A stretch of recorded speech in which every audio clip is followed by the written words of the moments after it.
Hello po mga idol, magandang gabi sa ating lahat. No? Siyempre, masarap ang ulam. Di sahod sa trabaho. Ito, nakabili tayo ng karne ng baboy. At ayan, napakasarap yan mga idol. Marinate natin sa tuyo lang. No? Oh, sarap po. Yan, sarap yan. At kain tayo. Lahat. Hello po mga idol, ako pala si Parikoy, isang ama nag-aalaga at nagmahal sa buong pamilya. At eto, tapos na po yung ating trabaho mga idol, uwian na naman. Kasi nga po, mayroon po tayong pinareserve doon kay Idol Delpin na karne na baboy, party po sa bili. Kasi nga po mga idol, kapag hindi po tayo nagpa-reserve ay madali lang talaga maubos sa kanya. At dito na po tayo, sa lampas lang po ng simbahan. At kinuha ko na pala mga idol kay Idol Delpin ang 1 kilo karne ng baboy. Sa halaga po yan na 240 po ang kilo mga idol. At syempre, dumaan na rin po ako dito upang bumili ng gulay at bibili rin ako ng 5 kilong bigas mga idol. Mga ilang araw na din namin yan maubos mga idol. At dito ako parati bumibili mga idol, bigas at saka itlog. At syempre bilang tatay dumaan na rin po ako bumili ng pangmerienda o pasalubong sa bahay para sa aking buong pamilya. At bandang alas 6 inutusan ko na si Mikmik bumili ng paminta at saka toyo habang tayo ay naglilinis sa karne ng baboy natin. Pasintabi pala sa mga kapatid natin na hindi mahilig sa ganitong karne mga idol. At napakagandang karne mga idol ang nabili natin kay Idol Delpin. Kung ako po sa inyo mga idol, kung gusto nyo po bumili kay Idol Delpin ay malapit lang po yan sa may simbahan. At habang nagayad tayo sa bawang, mayroon pala nag-request sa amin mga idol sa Ate Gwen mag-shoutout. Hi Ma'am Injim Ban, shout out, salamat. Ayan ma'am, salamat po sa suporta. At ganito lang pala tayo magmarinate mga idol. Napakasimple lang po yan. Bawang muna ang ginayad ko. Tapos yung karne natin, hinati ko sa gitna para maging 2 piraso mga idol. Kasi yung 2 din ay itatabi natin. Tapos yung 4 ay iihawin natin mga idol. Sakto na po sa amin yan.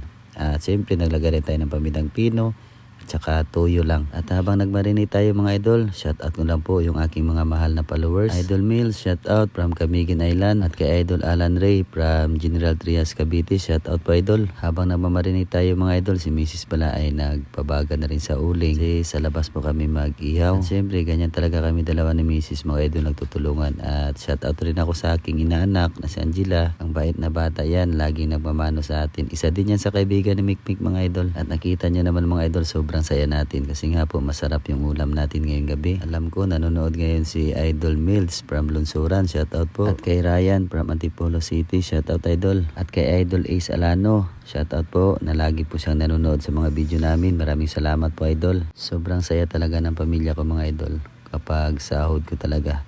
Kasi nga po kapag sahod ko mga idol ay tumitira talaga ako ng kaunti para mapakain sila ng masarap na ulam tulad nito at pagsilbihan ko sila mga idol para mabusog po silang lahat sa inihanda ng kanilang tatay para sa kanila. Ganyan ko kasi sila kamahal mga idol at ganyan po akong tatay para sa kanila. Tinango ko na pala idol kasi luto na at yan ang 1 piraso ay tinira ko muna. Iniwan ko kasi nga medyo hilaw pa sa sobrang kapal ng karne. At salamat pala sa lahat ng mga baguang followers dyan. Welcome po kayo dito sa amin. At hindi ko napigilan mga idol, natatakam na ako pati yung anak ko ay napakasarap. Natikman rin namin. Kain po tayong lahat mga idol.